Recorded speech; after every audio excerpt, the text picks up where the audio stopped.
வணக்கம்.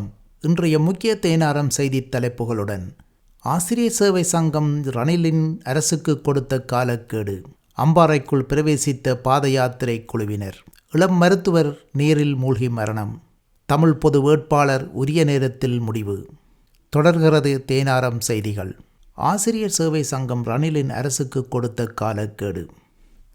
ரணில் விக்ரமசிங்க தலைமையிலான இந்த அரசாங்கத்திற்கு 14 நாட்கள் கால அவகாசத்தை ஆசிரியர் சங்கம் வழங்கியுள்ளது. ஜனாதிபதி உடனடியாக எமது பிரச்சினைகளுக்கு தீர்வு வழங்காவிட்டால் எதிர்வரும் 26ஆம் தேதி நாங்கள் கொழும்பில் பெரும் போராட்டத்தில் ஈடுபடுவோம் என இலங்கை ஆசிரியர் சேவை சங்கத்தின் தேசிய அமைப்பாளர் சு. பிரதீப் தெரிவித்துள்ளார். மட்டு ஊடக அமையத்தில் இடம்பெற்ற ஊடகவியலாளர் சந்திப்பில் அவர் மேற்கண்டவாறு குறிப்பிட்டார்.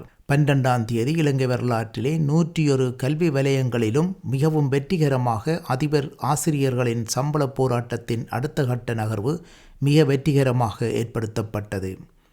கடந்த 27 வருடங்களாக அதிபர் ஆசிரியர்களுடைய சம்பள முரண்பாடு தீர்க்கப்படாமல் இருக்கையில் எமது 2001ஆம் ஆண்டு பெரும் போராட்டத்தின் மூலமாக 1/3 பகுதி சம்பளத்தை 2022ஆம் ஆண்டு பெற்றோம்.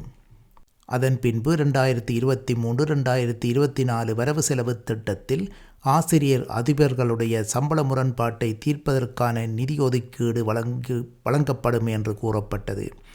ஆனால் எதுவித நிதி ஒதுக்கீடும் வழங்கப்படவில்லை. எதிர்பார்த்து கொண்டிருக்கும் நமக்கு இறுதியில் ஏமாற்றமே கிடைத்தது.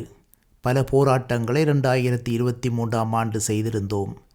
அந்த ஜனநாயக நியாயமான போராட்டம் மீது ரணில் ராஜபக்ஷ அரசாங்கம் தடியடி கொண்டும் தண்ணீர் தாக்குதலும் ஆசிரியர் அதிபர்கள் மீது மேற்கொண்டது. நாங்கள் பின்னோக்கி செல்லாது ரணில் ராஜபக்ஷ அரசாங்கத்துக்கு நாங்கள் ஒரு எச்சரிக்கையை கொடுத்திருக்கின்றோம். எமது இந்த நியாயமான போராட்டத்தை மீண்டும் ஆரம்பித்திருக்கிறோம்.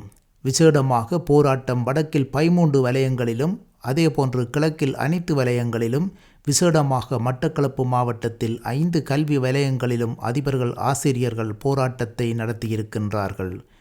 நாங்கள் இவ்வரசிற்கு ஒரு செய்தியை கூற விரும்புகின்றோம். எமது இப்பிரச்சனையை முடிவுறாத பட்சத்தில் அதிபர் ஆசிரியர்களின் போராட்டங்கள் வடகிழக்கில் பெரும் முனைப்புடன் வெடிக்கும் என்கின்ற எச்சரிக்கையை கொடுக்கின்றோம் என்றார். அம்பாறைக்குள் பிரவேசித்த பாத யாத்திரை குழுவினர். யாழ்ப்பாணம் தொண்டமனாறு செல்வச்சந்நிதி கதிர்காமம் பாத யாத்திரை குழுவினர் 35வது நாளில் இயந்திர படகு பாதையில் பயணித்து களவாஞ்சிக்குடி ஊடாக அம்பாறை மாவட்டத்தை அடைந்துள்ளனர்.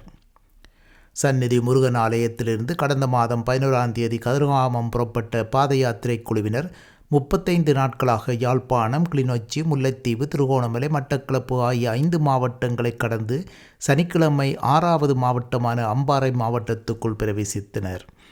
கடந்த புதன்கிழமை இரவு மண்டூர் கந்தசாமி ஆலயத்தில் தரித்து நின்ற பாத யாத்திரை குழுவினர் காலை மண்டூர் குருமன்வழி ஆற்றை பாதையால் கடந்து வந்து களவாஞ்சிக்குடியை அடைந்தனர். கல்லாறு கடலாச்சி அம்மன் ஆலயத்தை தரிசித்து இரவு பெரிய நீலாவணை நாககன்னி ஆலயத்தில் நின்றனர். பின்னர் கல்முனை ஊடாக காரைதீவு ஸ்ரீ கண்ணகி அம்மன் ஆலயத்தை வந்தடைந்தனர். எதிர்வரும் 29ஆம் தேதி உகந்தமலையை அடையவுள்ள இந்த பாத யாத்திரை குழுவினர் 30ஆம் தேதி காட்டுப்பாதை திறக்கப்பட்டதும் காட்டுக்குள் பிரவேசிக்கவும் உள்ளனர். இளம் மருத்துவர் நீரில் மூழ்கி மரணம். காரைதீவைச் சேர்ந்த இளம் மருத்துவர் ஒருவர் கடலில் தவறி வீழ்ந்து உயிரிழந்தார். அம்பாறை காரைதீவைச் சேர்ந்த 34 வயது நிரம்பிய தக்சிதன் என்ற மருத்துவரே இவ்வாறு மரணமடைந்தார்.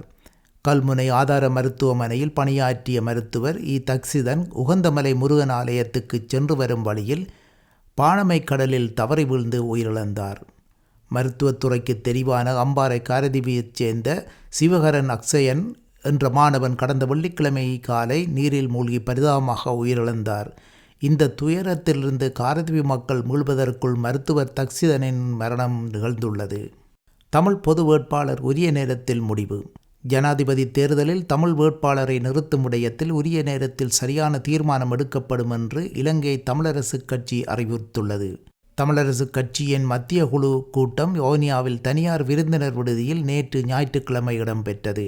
கூட்டத்தின் முடிவில் கட்சியின் தீர்மானங்களை பேச்சாளர் சுமந்திரன் ஊடகங்களுக்கு அறிவித்த போதே மேற்கண்டவாறு கூறினார். இன்றுடன் தேனாரத்தின் செய்திகள் நிறைவு பெறுகின்றது. வணக்கம்.